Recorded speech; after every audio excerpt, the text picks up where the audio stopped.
Good morning. मैं Lokesh Chaudhary, chemistry lecturer. आप सबका श्री श्याम एजुकेशन ग्रुप की ऑनलाइन क्लासेज में आप सबका हार्दिक अभिनंदन है। आज हम यहाँ पे नेक्स्ट यूनिट स्टार्ट करने जा रहे हैं। यहाँ पे 2 यूनिट कंप्लीट हो चुकी है, यूनिट सेकेंड और यूनिट थर्ड। आज की यूनिट है यूनिट फर्स्ट। यूनिट फर्स्ट का नाम है, यूनिट फर्स्ट है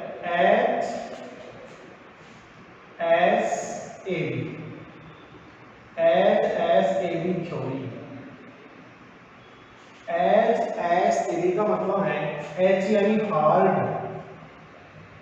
एंड सॉफ्ट एसिड बेस, कठोर व मृदु अम्ल क्षार। ठीक है, यानी हम यहाँ पे अम्ल व क्षार के बारे में जानेंगे। कौन सा क्षार कठोर है, कौन सा क्षार हमारे पास में मृदु है। ठीक है, सबसे पहले हमारे पास में अम्ल क्या होता है, हम इसका इंट्रोडक्शन देखें। इंट्रोडक्शन की बात करें, सबसे पहले हमारे पास में अम्ल क्या होता है। अम्ल को हम इंग्लिश में एसिड कहते हैं। अम्ल किसे कहते हैं? सामान्य भाषा में, सामान्य बोलचाल में या सामान्य भाषा में जो स्वाद में खट्टे होते हैं, जो स्वाद में खट्टे होते हैं वो अम्ल कहलाते हैं। यानी कि इनका स्वाद खट्टा है, जो स्वाद में खट्टे होते हैं वो क्या कहलाते हैं? अम्ल कहलाते हैं। ठीक है, दूसरा हम कह सकते हैं अम्ल का मतलब ये है कि जो हमारे पास में जिनका पीएच 7 से कम होता है, जिनका पीएच 7 से कम होता है वो भी अम्ल कहलाते हैं। या हम कह सकते हैं जो नीले लिटमस पत्थर को, जो नीले लिटमस पत्थर को लाल कर देते हैं, नीले लिटमस पत्थर को लाल कर देते हैं, अम्ल कहलाते हैं। क्षार की बात करें हम, बेस में क्या होगा? जो स्वाद में अपने पास में कड़वे होते हैं, स्वाद में अपने पास में कैसे होते हैं? कड़वे होते हैं स्वाद में, जिनका पीएच 7 से अधिक होता है और लाल लिटमस को नीला कर देते हैं, वो कहलाते हैं क्षार। ये हमारे पास में जनरल इंट्रोडक्शन है। अब बात आती है अम्ल क्षार को समझाने के लिए। आपने सेकेंड ईयर में देखा था, आपके इनऑर्गेनिक यूनिट थी अम्ल क्षार अवधारणा। फिर हमने इसमें थोड़ा हम देखें कि हमारे पास में अम्ल क्षार को समझाने के लिए मुख्य रूप से आरेनियस,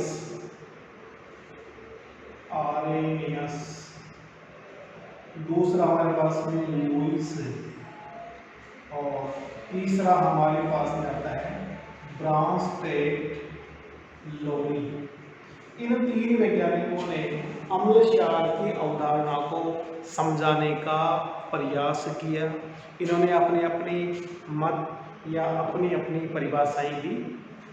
जैसे आर्यनियस ने बताया, वे पदार्थ या यौगिक या स्पीशीज जो जलीय विलयन में H+ आयन देते हैं, जलीय विलयन में H+ आयन देते हैं, क्या कहलाते हैं? वो अम्ल कहलाते हैं। यानी वे पदार्थ या स्पीशीज जो जलीय विलयन में H+ आयन देते हैं, आर्यनियस के अनुसार वे क्या होते हैं? अम्ल होते हैं। दूसरा, क्षार के लिए क्या कहते हैं? वे स्पीशीज जो जलीय विलयन में OH- आयन देते हैं, वे क्षार कहलाते हैं। लेकिन ये अपने पास में परफेक्ट परिभाषा नहीं है। यानी बहुत से कंपाउंड ऐसे हैं, जैसे CO2 है, वो H+ आयन भी नहीं दे सकता, OH- आयन भी नहीं दे सकता, फिर भी वो अम्ल है। उसको इसकी परिभाषा द्वारा हम उसको क्लियर नहीं कर सकते। ठीक है। ये RaNH की अम्लता हो गई। RH बताया कि जलीय विज्ञान में H+ आयन देते हैं अम्ल, OH- आयन देते हैं क्षार। फिर अगर लुईस के अनुसार लुईस अम्ल क्या होता है, ये हमारे लिए थोड़ा इंपॉर्टेंट है। लुईस अम्ल हमारे यहाँ पे काम आने वाला है। लुईस अम्ल का मतलब ये है वे स्पीशीज या वे पदार्थ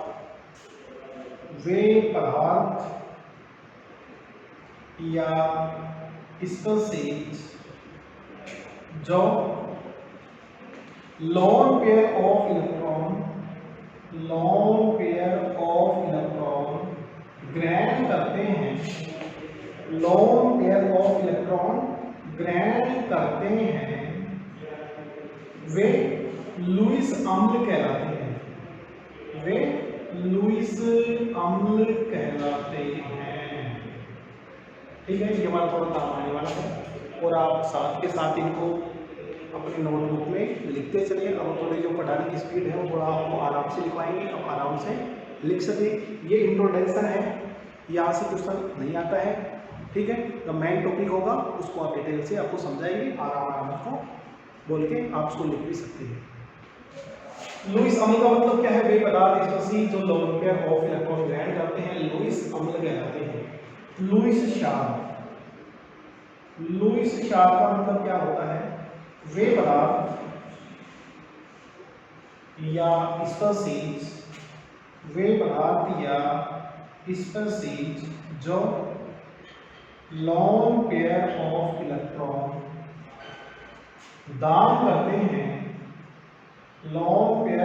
इलेक्ट्रॉन दान करते हैं, वे लुईस क्षार कहलाते हैं।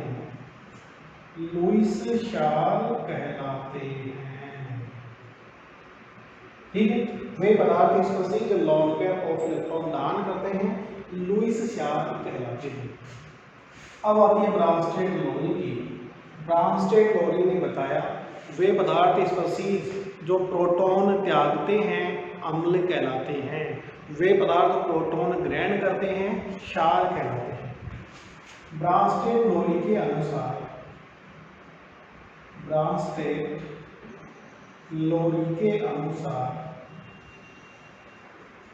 वे पदार्थ या स्पीशीज जो प्रोटॉन ग्रहण करते हैं या प्रोटॉन त्यागते हैं वे अम्ल कहलाते हैं। ब्रांस्टेड लोरी के अनुसार वे पदार्थ स्पीशीज जो प्रोटॉन त्यागते हैं वे अम्ल कहलाते हैं, तथा वे स्पीशीज जो प्रोटॉन ग्रहण करते हैं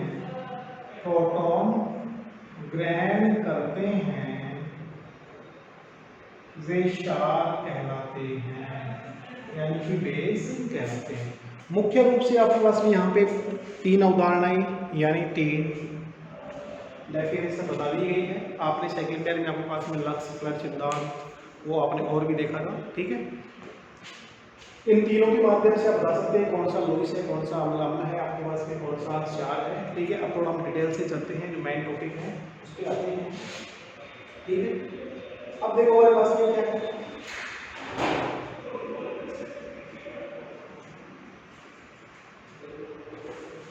अब थोड़ा मेन टॉपिक पे फोकस करते हैं। सबसे पहले हमारे पास में ये बताया गया है कि हमारे पास में जो संकुल यौगिकों का निर्माण होता है, संकुल यौगिकों में या उपसहचर यौगिकों में जो सेंट्रल मेटल आयन है यानी कि केंद्रीय धातु आयन लुईस अम्ल की भांति एवं जो लिगेंड है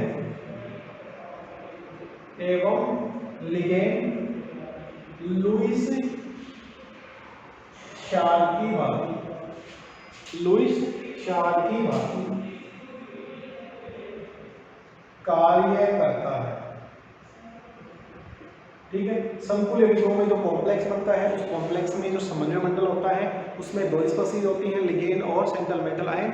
उन दोनों के मध्य जो बॉन्डिंग होती है उस बॉन्डिंग में हमारे पास में सेंट्रल मेटल आयन है, केंद्रीय धातु आयन है, सेंट्रल मेटल आयन है, वो लुईस अम्ल की तरह कार्य करता है। लुईस अम्ल का मतलब क्या है?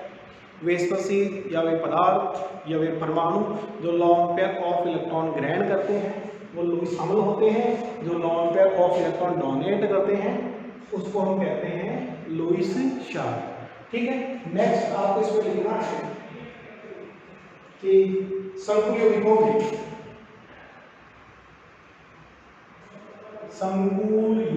में संकुल यौगिकों में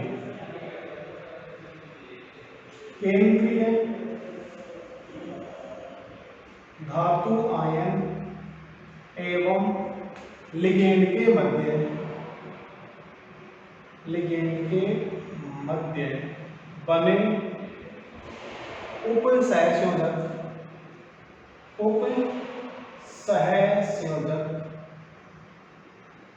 बंध के स्थायित्व की व्याख्या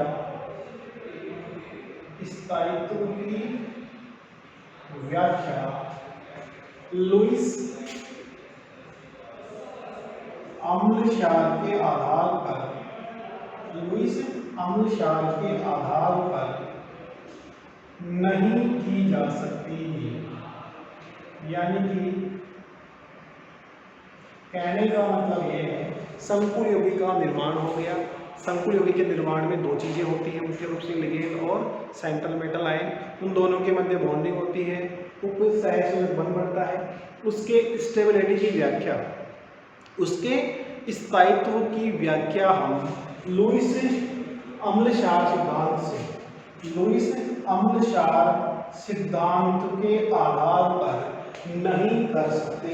इसको समझने के लिए 1958 में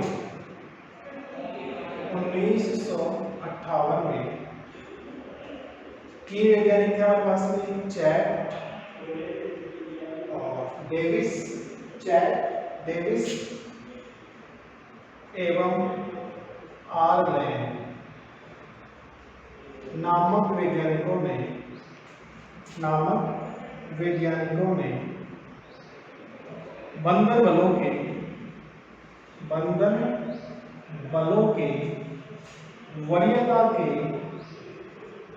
वरीयता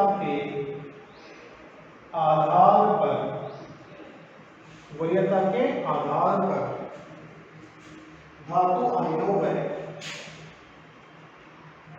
धातु आयनों व लिगेंडों को दो वर्गों में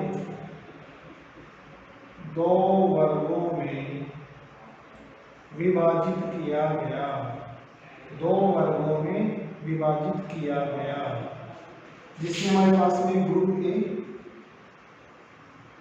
जिसको हम समूह ए भी कह सकते हैं, और दूसरा है ग्रुप बी यानी कि समूह है।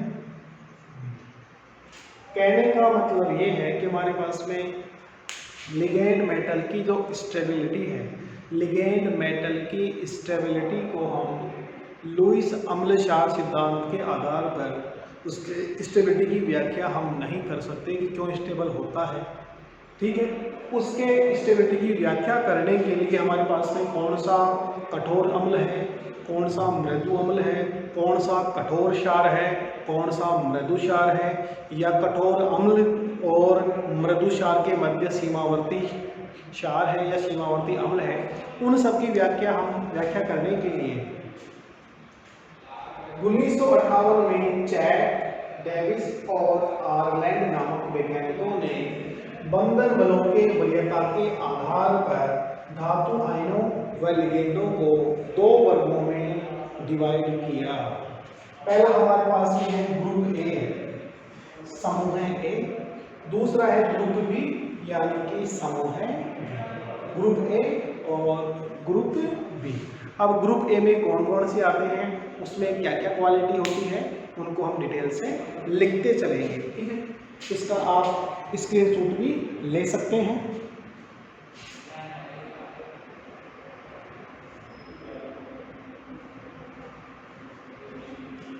अब आता है ग्रुप ए।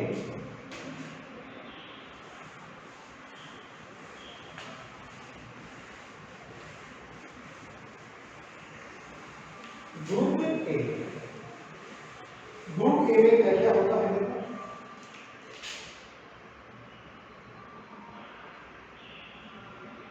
ग्रुप ए, इसमें ग्रुप ए में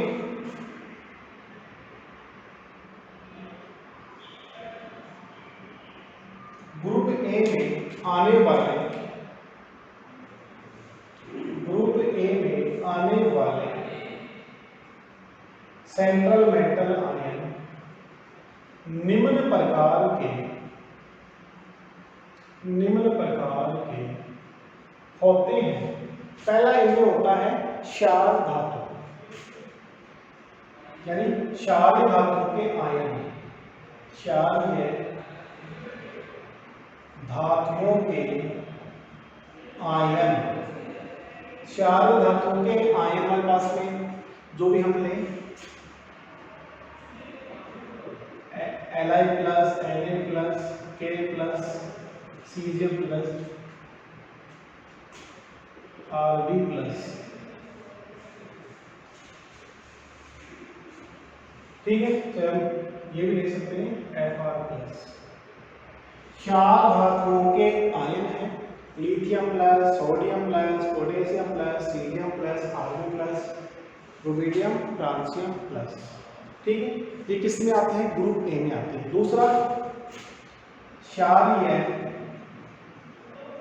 मृदा धातुओं के आयन, क्षारीय मृदा धातुओं के आयन कौन से होंगे?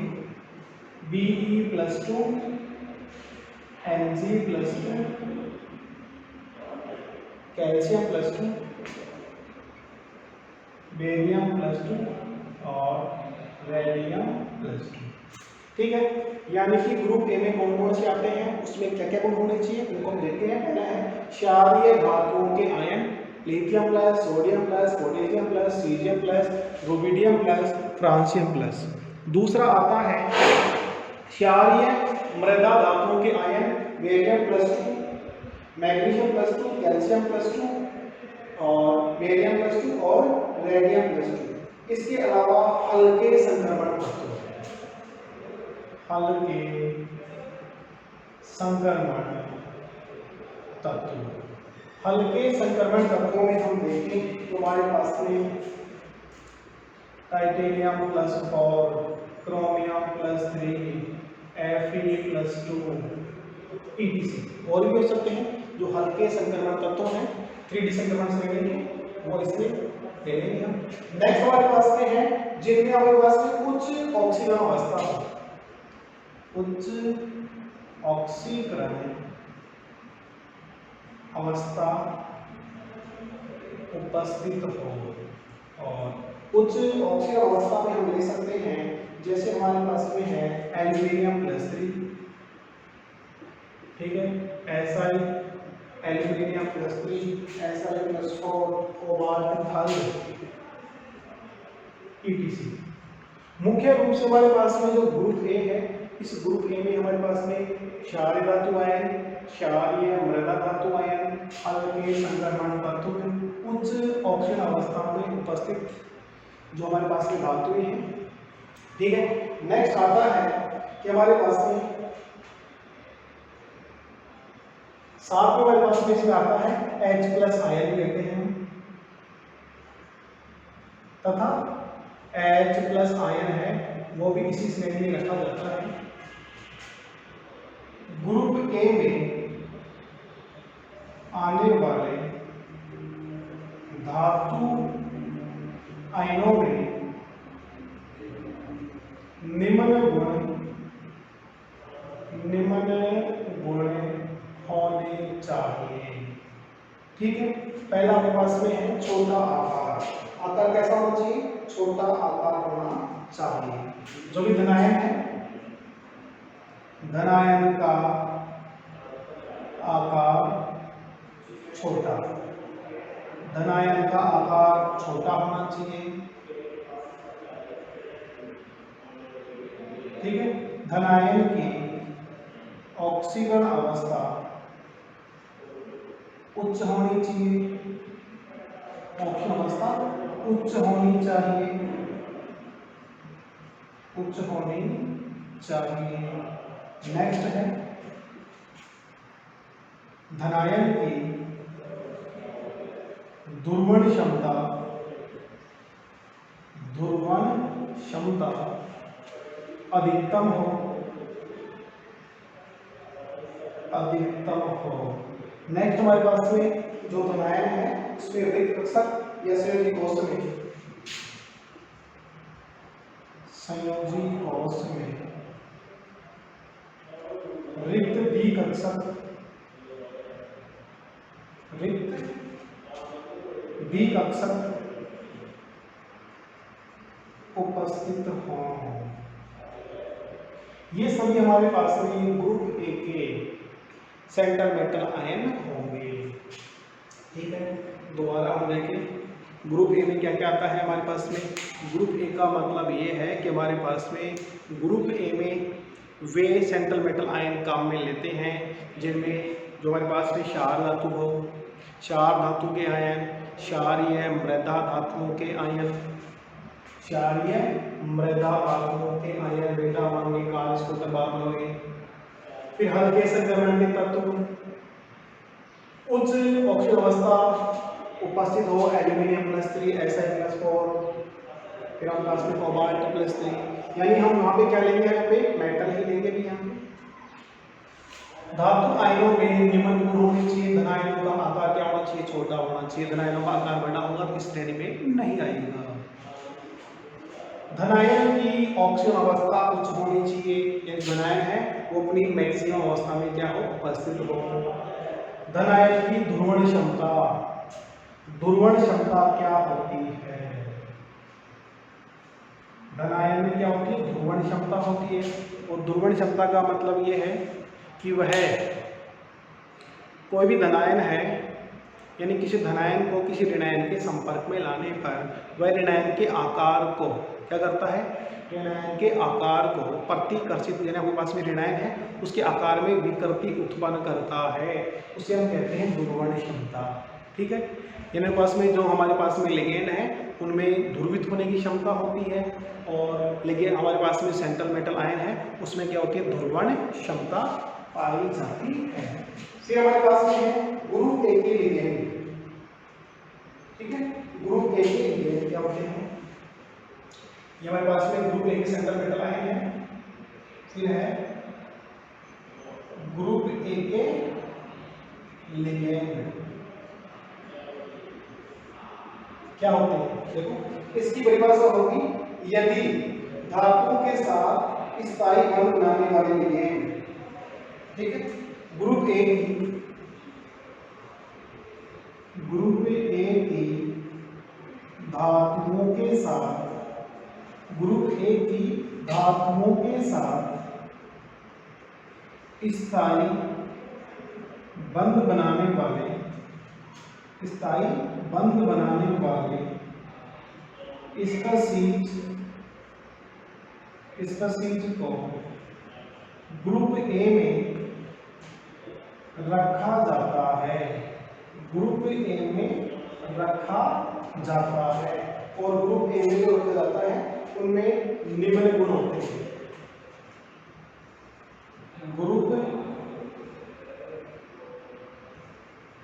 ग्रुप ए के लिगेंडों में निम्न गुण होने चाहिए, निम्न गुण होने चाहिए। पहला गुण होना चाहिए कि वो हमारे पास में क्या हो? ए धातु, क्या हो? ए धातु। या तो आपके पास में ए धातु, और ए धातु कैसी होती है? ऋणायन होता है, यानी ए धातु या ऋणायन का आकार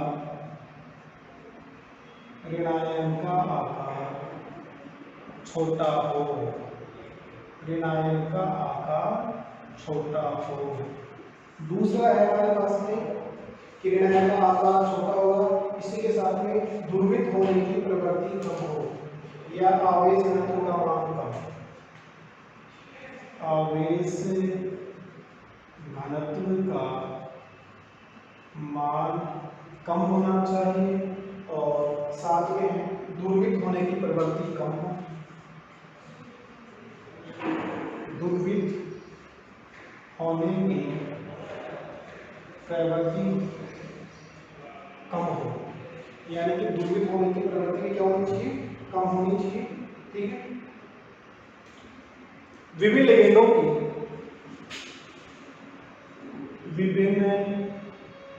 लिगेंडों की ग्रुप ए के साथ, ग्रुप ए के धातुओं के साथ जो बॉन्डिंग है या ध्रुवण क्षमता है, इस स्थायित्व धातुओं के साथ स्थायित्व का क्रम न्यूजीलैंड, पाकिस्तान, ऑस्ट्रेलिया, सफिकल और स्टाइल से ठीक हो, फिर कल बाहर आई। ये हमारे पास में 4 लिगेंड हैं। इन लिगेंडों में हम देखेंगे हमारे पास में जो ये हमारे पास में स्पसीज हैं, ये हमारे पास में धातुएं हैं, इनके साथ में किसकी बॉन्डिंग अधिक होगी, किसका स्थायित्व अधिकतम होगा। पहला हमारे पास में क्या होना चाहिए, अधातु ऋणायन का आकार छोटा होना चाहिए। हमें पता है सबसे छोटा आकार इसमें कौन सा है, नाइट्रोजन का है। अगर हम पहले इसकी बात करें, इस वर्ग की बात करें, इस वर्ग में नाइट्रोजन का आकार सबसे छोटा है, यानी इसकी बॉन्डिंग इनके साथ में यदि हम संतुलित बनाएंगे तो यहाँ पे इसकी स्टेबिलिटी क्या होगी, सर्वाधिक होगी। यानी कि ऋणायन का आकार क्या होना चाहिए, छोटा होना चाहिए। आवेश घनत्व क्या होना चाहिए, कम होना चाहिए। इसका क्रम हमारे पास में ये रहेगा, इसका क्रम 1, 2 और 3 वर्गों में हम देखें, nitrogen, phosphorus, arsenic, antimony. Antimony का आकार सर्वाधिक है, जो रूल्स की क्या है, विपरीत है। यानी कि ऋणायन का आकार क्या होना चाहिए, छोटा होना चाहिए। और ऋणायन का आकार जितना छोटा होगा वो ग्रुप ए के लिगेंडों के साथ में उतना ही स्टेबल या स्थायी बंध का निर्माण करेगा। अब देखो हमारे पास में ये है ऑक्सीजन, सल्फर, सेलेनियम और टैलियम। ऑक्सीजन का आकार क्या है, सबसे छोटा है, और ऑक्सीजन का आकार छोटा होने के कारण ही, ऑक्सीजन का आकार छोटा होने के कारण ही यह ग्रुप ए के लिगेंडों के साथ में स्थायी बंध बनाता है। यहाँ भी फ्लोरीन है, इसका आकार भी क्या है, छोटा है। आवेश घनत्व के पास में क्या है, कम है, और ध्रुवित होने की प्रवृत्ति भी कम हो, यानी जिसका आकार छोटा होगा वो धनायन के पास में जाएगा तो उसके आकार में जो विकृति है वो कम उत्पन्न होगी। ठीक है, ऋणायन का आकार जितना ज़्यादा बड़ा होगा, किसी धनायन के पास में लेके जाएंगे तो धनायन उसे अधिक विकृत कर सकता है, या उसकी जो ध्रुवण प्रवृत्ति क्या होगी, अधिकतम होगी। ठीक है, इसको एक बार और देख लेते हैं। यानी कि आर्लैंड, डेविस और चैट ने हमारे पास में जो लिगेंड और सेंट्रल मेटल आयन है उनके स्थायित्व की व्याख्या करने के लिए 2 वर्ग बनाए हैं, group A, group B. Group A के अंदर कौन कौन से लिगेंड आते हैं, या ग्रुप ए में कौन कौन से सेंट्रल मेटल आयन हैं। इसके लिए हमारे पास में क्षार धातु आयन, जितने भी क्षार धातु हैं, पहला वर्ग क्षार या मृदा धातु, दूसरा वर्ग बेटा मार्गीमारिस, जिसका आयन है वो हल्के संक्रमण तत्व, जो 3D संक्रमण में आपके पास में स्टार्ट वाले हैं, प्रारंभ वाले हैं, वो ले लेंगे। उच्च ऑप्शन अवस्था में जो हमारे पास में धातु है, एल्यूमिनियम है, सिलिकॉन है, कोबाल्ट है। ठीक है, और साथ में H+ आयन। क्या क्या गुण होने चाहिए, धनायन का आकार छोटा होना चाहिए, इन सबका आकार क्या है, छोटा ही है। धनायन की ऑक्सीजन अवस्था उच्च होनी चाहिए, वो बड़ी हायर ऑक्सीजन स्टेट में क्या हो, अवेलेबल हो। धन आयन की ध्रुवण क्षमता अधिकतम होती है। इस धन आयन का आकार जितना छोटा होता है वह ऋण आयन को उतना ही क्या करता है, ध्रुवित करता है। संयोजी कोष में रिक्त विकर्षक अवेलेबल हो, ठीक है। ग्रुप ए की धातुओं के साथ, जो ग्रुप ए के हमारे पास ये वाले जो मेटल हैं इनके साथ में जो स्थायी बंध बनाता है उसे ग्रुप ए के लिगेंड में रखा जा सकता है। और ग्रुप ए के लिगेंडों में निम्न गुण होने चाहिए। वो अधातु होना चाहिए, ऋण आयन का आकार क्या होगा, छोटा होगा, आवेश घनत्व का मान क्या होगा, कम होगा, और ध्रुवित होने की प्रवृत्ति भी क्या होगी, कम होगी। ठीक है, नेक्स्ट वीडियो में पढ़ेंगे ग्रुप बी के लिगेंड और ग्रुप बी के लिगेंड और ग्रुप बी की धातुएं। ठीक है, धन्यवाद।